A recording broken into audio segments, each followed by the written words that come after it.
الحمد لله رب العالمين والصلاة وأتم التسليم على سيدنا محمد وعلى آله وأصحابه أجمعين.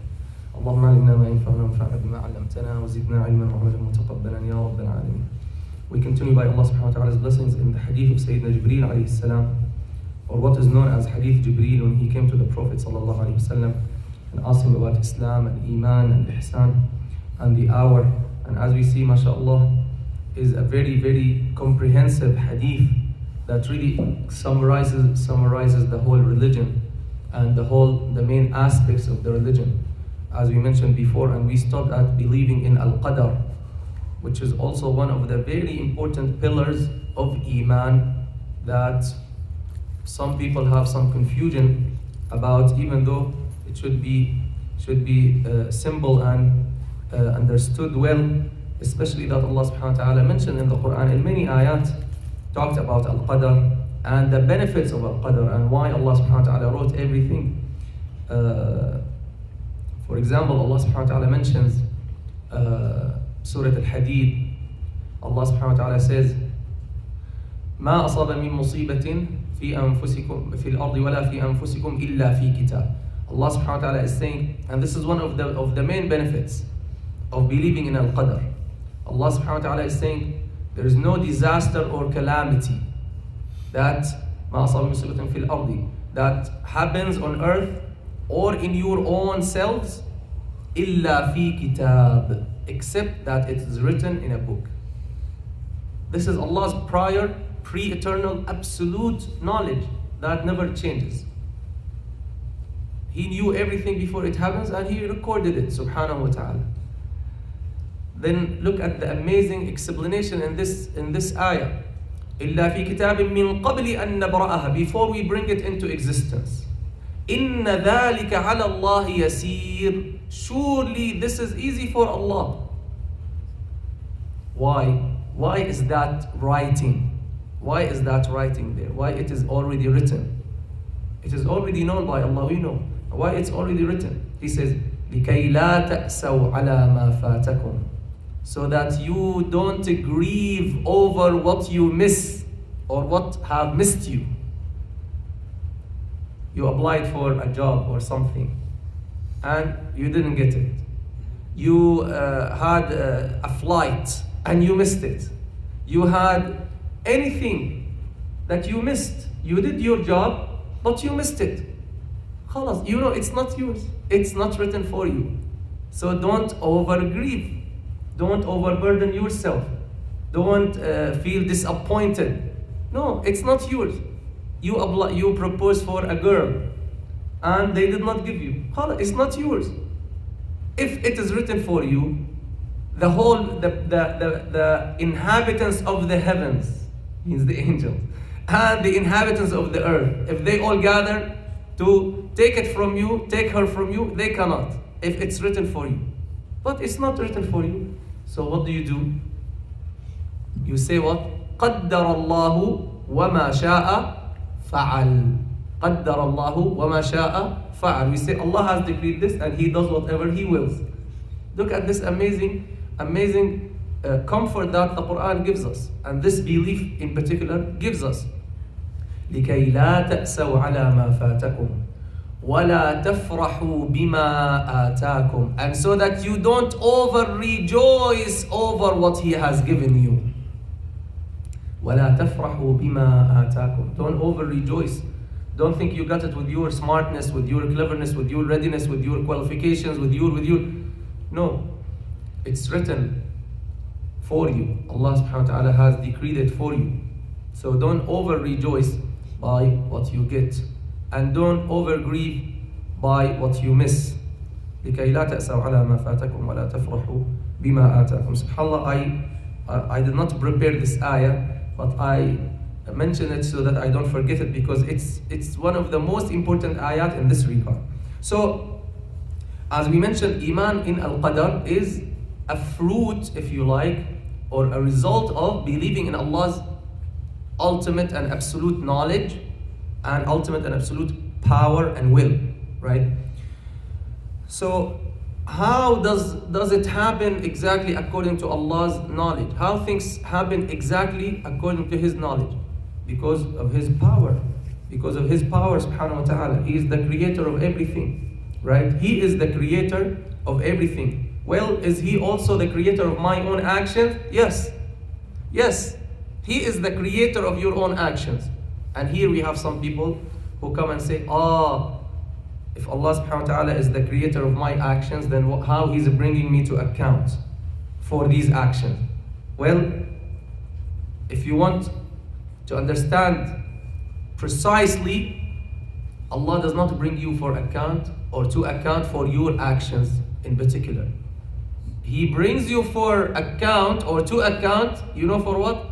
For your choices, for choosing to do a certain action. Because you don't create the action, you are disabled to do anything, right?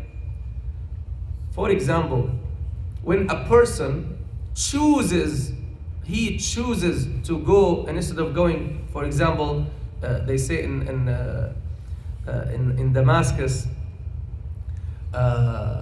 there's a bridge and there's a cinema, and opposite to the cinema there's a masjid, close, and there's a bridge between them. One of the great scholars of Sham, they call it Jisrul Ikhtiyar. They say this is the bridge of choice. You go on this bridge and you choose. You can go right, you can go left. You can go to the cinema, you can go to the masjid. Now when you choose, you made that a choice and you're starting this action. Are you starting this action by your power? You have no power. Who's moving the vein in your who's moving the blood in your veins? Who's putting the power in your body? It's Allah subhanahu wa ta'ala. Allah creates that power in you, right?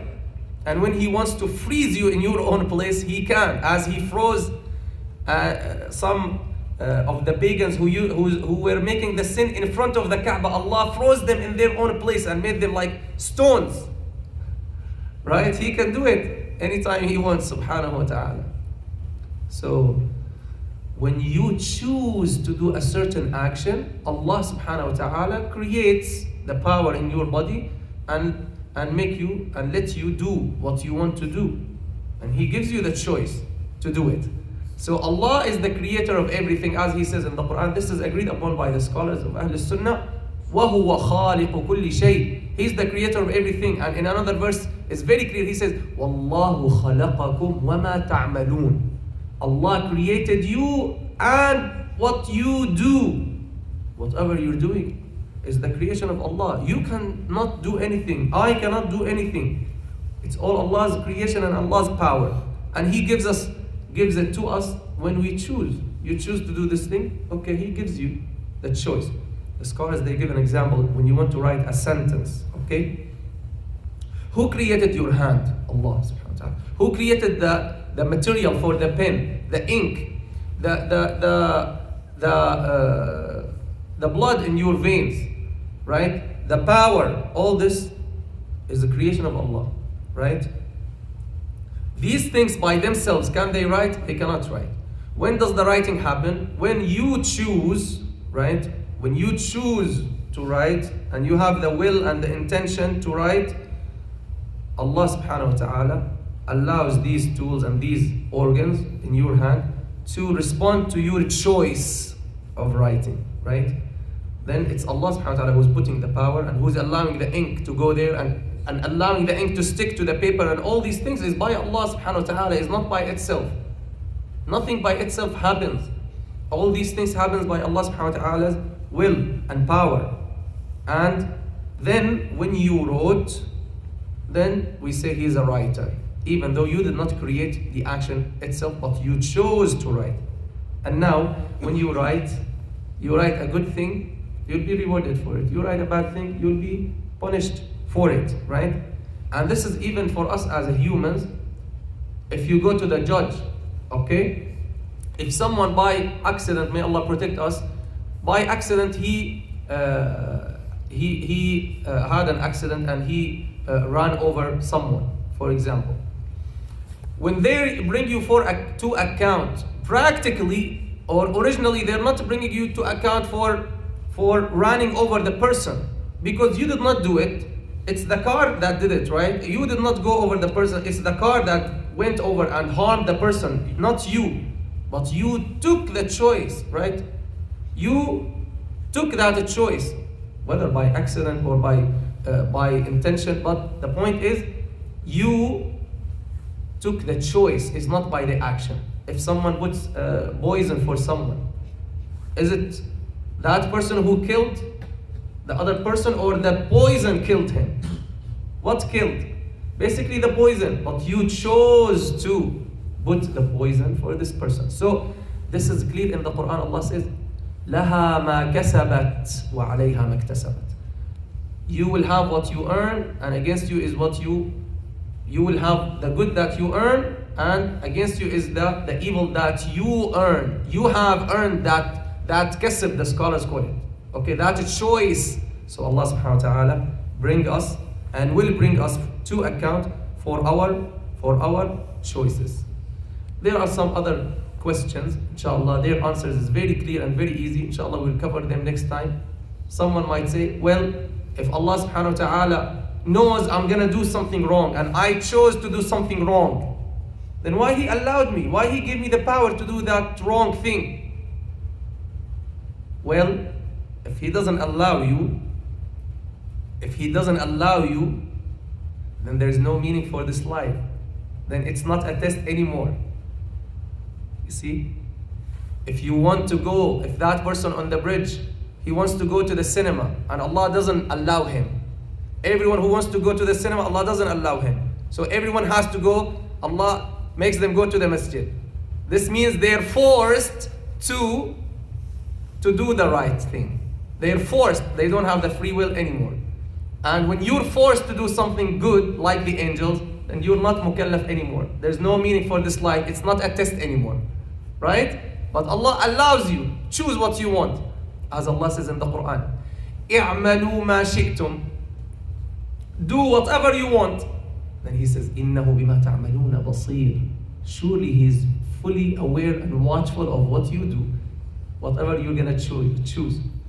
There are some other examples, inshallah. We're going to elaborate a little bit more so that this will be very clear, inshallah, for you and for all those who are watching. May Allah subhanahu wa ta'ala make us of those who listen to this speech and follow its best. May Allah subhanahu wa ta'ala fill our hearts with His love and the love of those who love Him and the love of the deeds that draw us closer to His love.